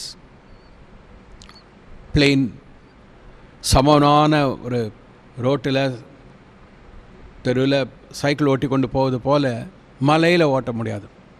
மலையில் போகும்பொழுது you have to be pedaling hard, and you have to keep going, otherwise you will go off completely. மேலாக இன்னும் கஷ்டமாக இருக்கும், இருந்தாலும் முன்னேறி தான் போகணுமே தவிர அங்கே எங்கே கொஞ்சம் விட்டு விட்டோமோ அங்கேருந்து ஒரேடியாக சறுக்கி கீழே தான் விழுவோம். You don't go on, you go off and you go down. முன்னேறி போகவில்லை என்றால் பின்னால் சறுக்கி தள்ளப்படுவாய். What you had yesterday is not enough for you to go today. You need new strength, you need new power, right? You need to be it's vigilant, it is being awakened. There's more and more as you go it becomes tougher, but you still go forward. முன்னேறி போக போக இன்னும் கஷ்டமாக இருக்கும், இருந்தாலும் முன்னேறி போவது தான் விசுவாசம். Cycling uphill, you need to master that. That's Christian life, right? The church in Sardis was active externally, but spiritually they were dead, right? How it must have grieved the heart of God. See the church there, அவருடைய சபை அங்கு இருக்கிறது, ஆனாக்கா அதில் ஆவியானவருடைய காரியம் இல்லை, மரித்ததாக படுக்கிறது. So the Lord is saying, second, strengthen what remains. மீதியாக இருக்கிறத திடப்படுத்து, ஸ்திரப்படுத்து. Though the church as a whole was dead, there remained a faithful few. முழுமையாக முக்காவாசி சபையாக பார்க்கும் பொழுது அதிலெல்லாம் விசுவாசம் இல்லாதவர்களாக குறைவாக இருந்தார்கள். ஆனால் அதுலேயும் உண்மையாக இருக்கிறவர்கள், உத்தமமாக இருக்கிறவர்கள் அங்கே இருந்தார்கள். See, when you study these 7 churches, one thing we must understand, Jesus is Lord over all these churches. They are His churches. He has the 7 stars in His hand. He is in the midst of the 7 lampstands. 7 குத்து விளக்குகள் மத்தியில், இந்த 7 குத்து விளக்குகள் 7 சபைகளை காட்டுகிறது. அவருடைய கரத்தில் அதனுடைய அதிகாரத்தை, நட்சத்திரங்களை வைத்திருக்கிறார். He is Lord over them. But they are not perfect. That is the church upon this earth. அவைகளெல்லாம் சபையெல்லாம் பூர்ணப்படலை, பரிசுத்தமாகலை, பரிபூர்ணம் அடையலை. அதுதான் இப்பொழுது இருக்கிற உலகளாவிய சபை. You will not find one perfect church upon this earth. Never. They can have enormous amount of money, they can have thousands and thousands of people, they can have conventions in which they can feed lakhs and lakhs of people. Oh, no. Not perfect at all. There's not one single church which is perfect upon this earth. Because the church is filled with imperfect people. இங்கே பூமியில் பரிபூர்ணம் அடைந்த சபை என்று எதுவுமே கிடையாது. நாங்கள் தான் மார்த்தட்டிக்கிறவங்கெல்லாம் இன்னும் பரிபூர்ணம் அடையலைன்றதே தெரியுது. அவங்கள வாயிலிருந்து வர வார்த்தை சாட்சியிலிருந்தே தான். நாங்கள் தான் சியோனுக்கு போவோம், நாங்கள் தான் அந்த 1,44,000 பேர். தப்பு. No church can claim that. The very fact they say such things shows their ignorance.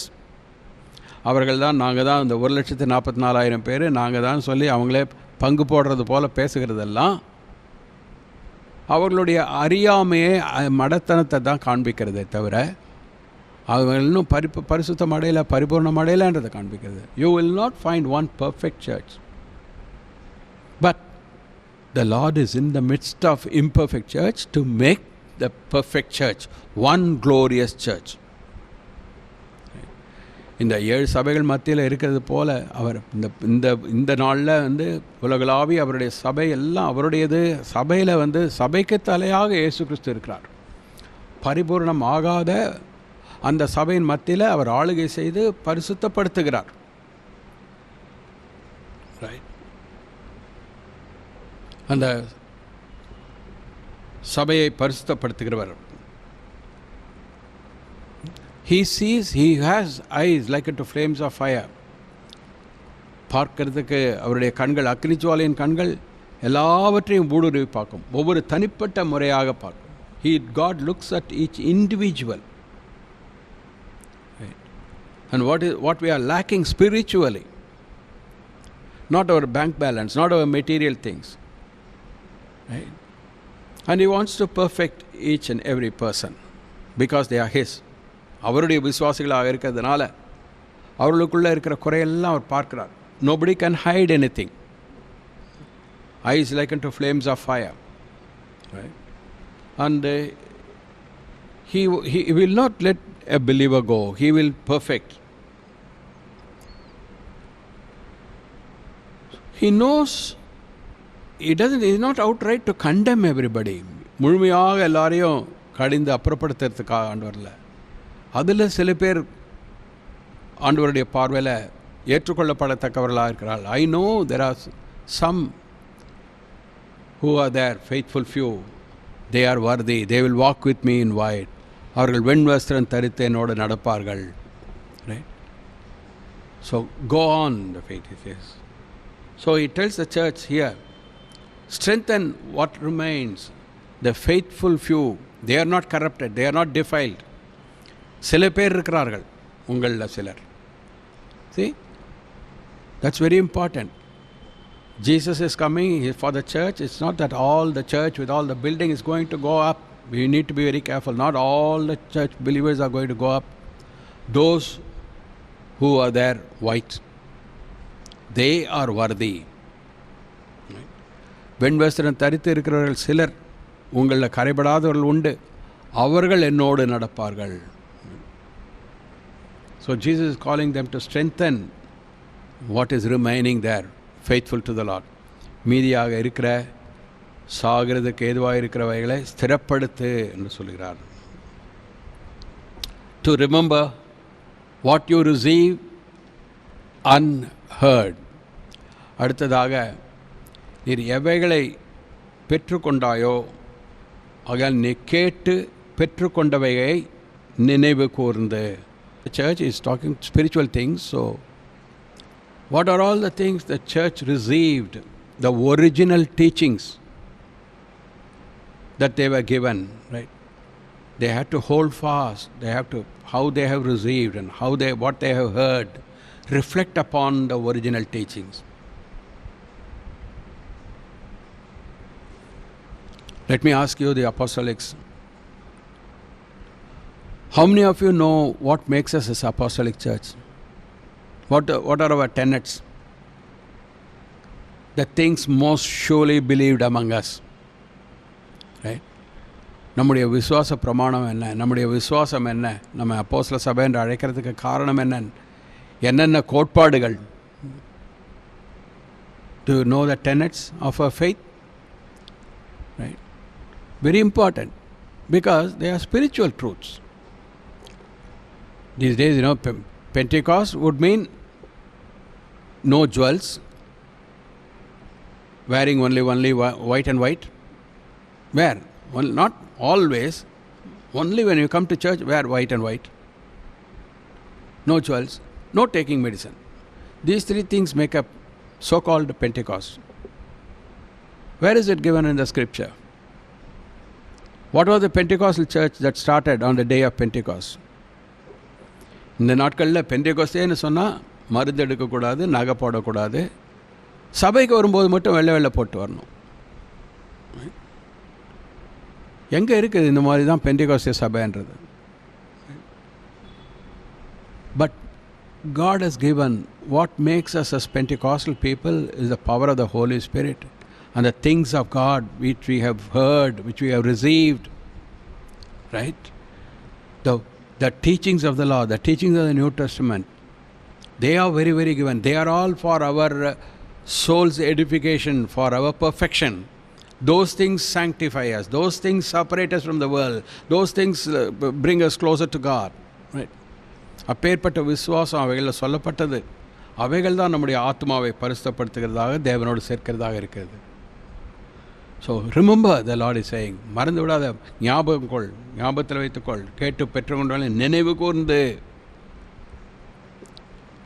One damage the sin has brought upon man is forgetfulness.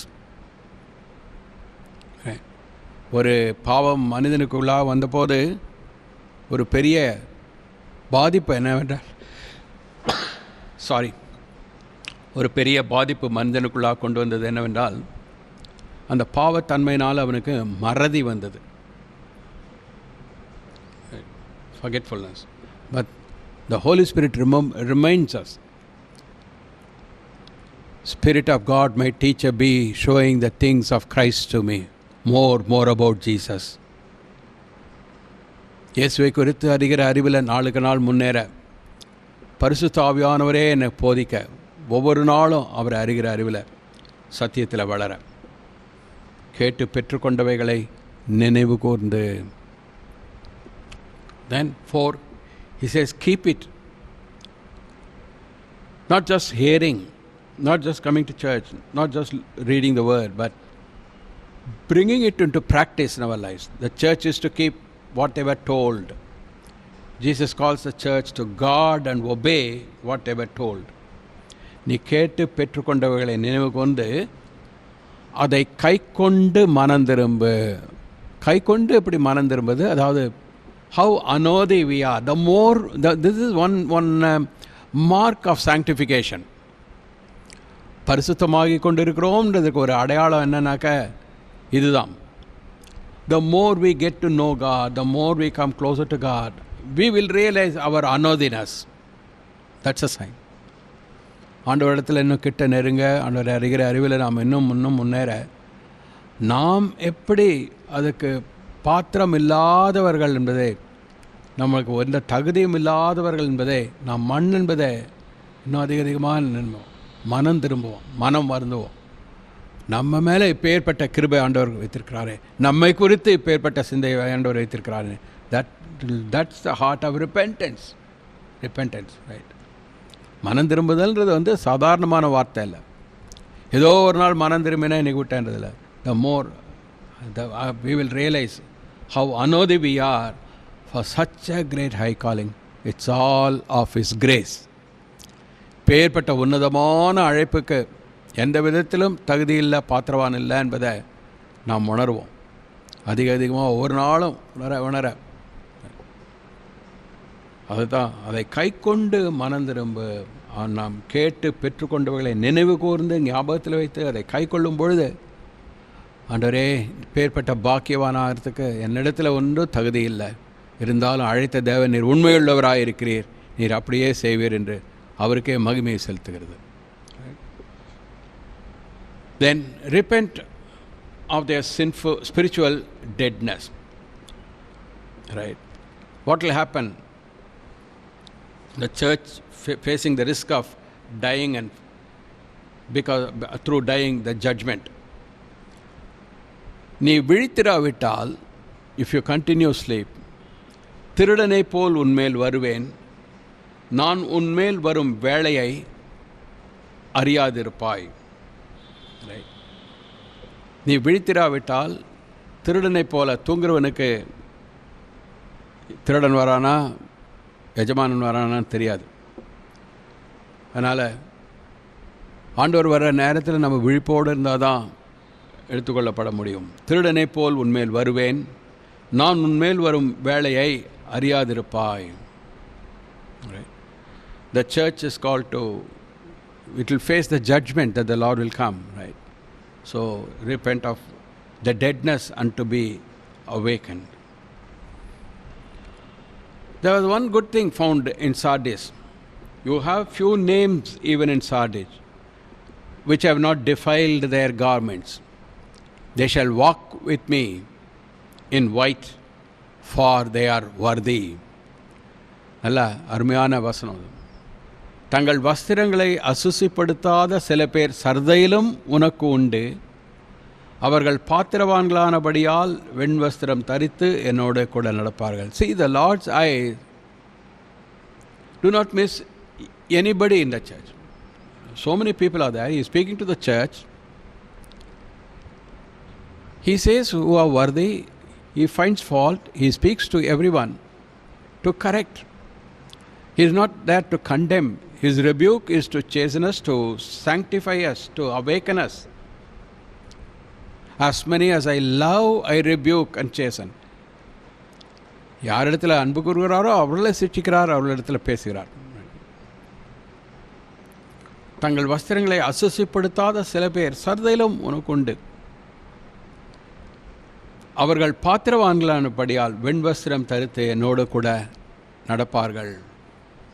Tax about spiritual righteousness, spiritually right with God, right? A few names even in Sardis. சர்தையிலும் சர்தை அவ்வளோ மோசமான சபையாக இருக்குது, இருந்தாலும் அந்த சபையிலும் சில பேர் உண்டு. They have not defiled their garments. Garments always speak of our righteousness.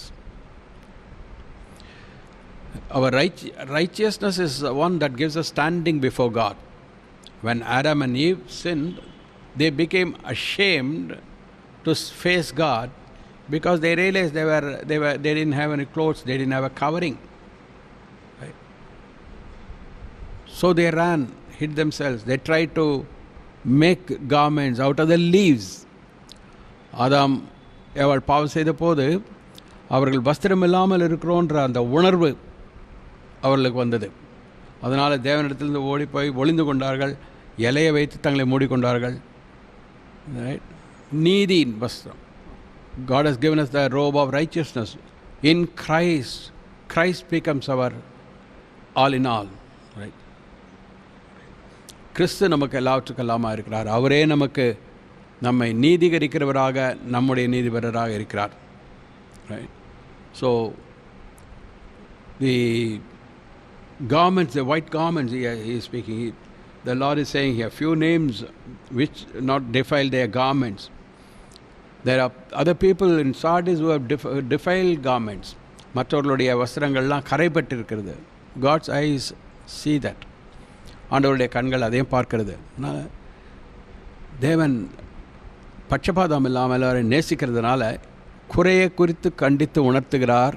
அந்த குறையை நிவர்த்தி செய்யும்படியாக குறை இல்லாதவர்களுக்கு அவர் பாராட்டுதலையும் தெரிவிக்கிறார், அவர்களை ஊக்குவிக்கிறார். The Lord's eyes will never miss anybody, but each and every one he sees. And those who are defiled, he is not just leaving them, not throwing them out. He is warning them, he is correcting them. And also those who are right in his sight, he is appreciating, he is encouraging them to continue. They shall walk with me in white, for they are worthy. வஸ்திரங்களை அசுசிப்படுத்தாத சிலர் சர்தையிலும் உண்டு. அவர்கள் பாத்திரவான்களானபடியால் வெண்வஸ்திரம் தரித்தேனோடு கூட நடப்பார்கள். Being right with God, that's righteousness. And Christ became our righteousness on the cross. So putting on Christ in our daily life is absolutely necessary. Or Christ நாம் இருக்க வேண்டும். The churches are coming under attack in so many ways by the enemy. Right? Ephesus, right? Smyrna and Sardis and Thyatira and Pergamum. So there is no perfect church, and imperfections there, false teachings, doctrines. So Jesus is there in the midst of all that. He is perfecting people out of all these churches. That will be the true church of the Lord Jesus Christ. Right? 2 Timothy chapter 2 verse 19. Nevertheless, the foundation of God stands sure, having this seal, the Lord knows them that are his. And let everyone that names the name of Christ depart from iniquity. 2 Timothy 2:19. ஆகிலும் தேவனுடைய உறுதியான அஸ்திபாரம் நிலைத்து நிற்கிறது. அஸ்திபாரம் அசைக்கப்படுகிறது இல்லை. என்ன அது அஸ்திபாரம்? கர்த்தர் தம்முடையவர்களை அறிவார் என்பதும், கிறிஸ்துவின் நாமத்தை சொல்லுகிற எவனும் அநியாயத்தை விட்டு விலக கடவன் என்பதும் அதற்கு முத்திரையாயிருக்கிறது. தேவன் தம்முடையவர்களை நன்றாகவே அறிவார். So the recognition does not have to come from other people, other men, but the Lord knows them that are his. Jesus said, my sheep hear my voice. I know them and they know me. It's a twofold relationship. இயேசு சொன்னார், என் ஆடுகள் என் சத்தத்தை கேட்கும், அவர்கள் என்னை பின்பற்றி வருவார்கள், நான் அவர்களை அறிவேன், அவர்கள் என்னை அறிந்திருக்கிறார்கள். It's a wonderful relationship. So தேவன் கர்த்தர் தம்முடையவர்களை அறிவார். So those that are his, they will also conduct their lives to please God. அதனால் கர்த்தர் அறிவார்னு, கர்த்தர் அறிந்து கொண்டவர்கள், கர்த்தர் அறிவார் என்று இருக்கிறவர்கள் அவர் நாமத்தை சொல்லுகிறதுனால அநியாயத்தை விட்டு விலகி கடவன் நீதியோடு இருந்து அவருக்கு பிரியமாக இருப்பான் என்பது அர்த்தம். So let everyone that nameth the name of Christ depart from iniquity. So this is the condition not only prevailed in the early churches there, the 7 churches to which the Lord spoke. That's exactly the same pattern, that's exactly the same practice that's there in the universal church of Jesus Christ. Right? அந்த 7 சபைகளுக்கு நடந்த அந்த காரியங்கள் இப்பொழுது உலகளாவிய சபைகளில் இதுதான் நிலைமை. Right? The Lord knows each and every church. Right? Where 2 or 3 are gathered together, there am I in their midst. And then the Lord appointed his officers and ministers.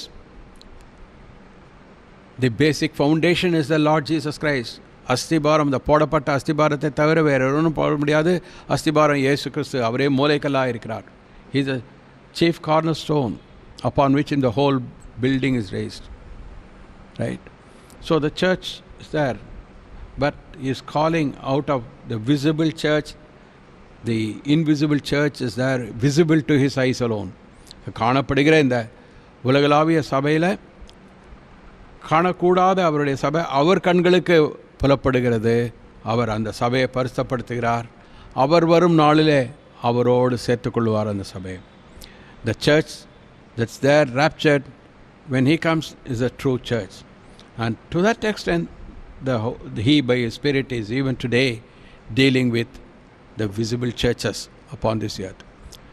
அதற்காக இந்த உலகத்தில் இருக்கிற அவருடைய சபைகளோடு பேசுகிறார். Right? He has not abandoned them. He is the Lord. He is the head of the church.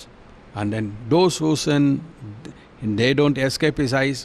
But those who pursue after holiness, they receive the commendation from him. பரிசுத்தத்தை நாடி அவரை பின்பற்றி வருகிறவர்களை அவர் அறிவார். தவறு செய்கிறவர்களை அவர் கண்டித்து உணர்த்துகிறார். அவருடைய கண்களுக்கு மறைவானவர்கள் அல்ல. So the Lord among his people, even today, perfecting his church. May the Holy Spirit continue to speak to us. May the Holy Spirit continue to perfect his work in us. Faithful is he that calls you, who also will do it. May the God of peace sanctify you wholly, your spirit, soul and body, and preserve you blameless unto the coming of the Lord. தேவன், சமாதானத்தின் தேவன் தாமே உங்களோடு கூட இருந்து உங்கள் ஆவி ஆத்மா சரீரத்தை பரிசுத்தப்படுத்தி முற்றுமாக பரிசுத்தப்படுத்தி அவருடைய வருகை மட்டும் உங்களை காப்பாராக, வருகையிலே காணப்பட ஆயத்தப்படுத்துவாராக. அவருக்கே தோத்திரமும் மகிமையும் உண்டாகட்டும். Lord, we thank you for your infallible word that comes and brings a challenge to our faith, Lord. Want to thank you. Our heart's desire, Lord, is to be, Lord, at your coming. Not just to escape the corruption in the world and its destruction, but, Lord, our heart's desire is to be with you, to please you, to be like you, because such a great high calling. And, Lord, not only you're called, but you have become our sacrifice. And you, Lord, you have taken away, Lord, all the sin and iniquity. And, Lord, as a Lamb of God, you shed your precious blood that we may be sanctified and purified by your faith in you. We come closer to you. We ask you, Lord, that you will enable us to overcome all these things. To him that overcomes, as you say, help us, Lord, to overcome, to be at your coming. Prepare us, Lord, we pray. Bless us.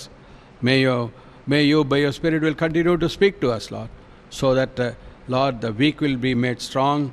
And, Lord, those who are lacking, Lord, might receive, Lord, and we might be made strong in the faith in the Lord. Bless us, we pray. In Jesus' precious and lovely name. Amen. என் ஆத்மாவே கர்த்தரை ஸ்தோத்ரி, என் முழு மேலுடைய பரிசுநாமத்தை ஸ்தோத்ரி. என் ஆத்மாவே கர்த்தரை ஸ்தோத்ரி, அவர் செய்த சகல உபகாரங்களையும் மறவாதே. ஆமென். கர்த்தராகிய இயேசு கிறிஸ்துவின் கிருபையும் பிதாவாகிய தேவனுடைய அன்பும் பரிசுத்த அந்யோன்ய ஐக்கியமும் நம் அனைவரோடும் இன்றும் என்றும் இருப்பதாக. ஆமென். God bless you all.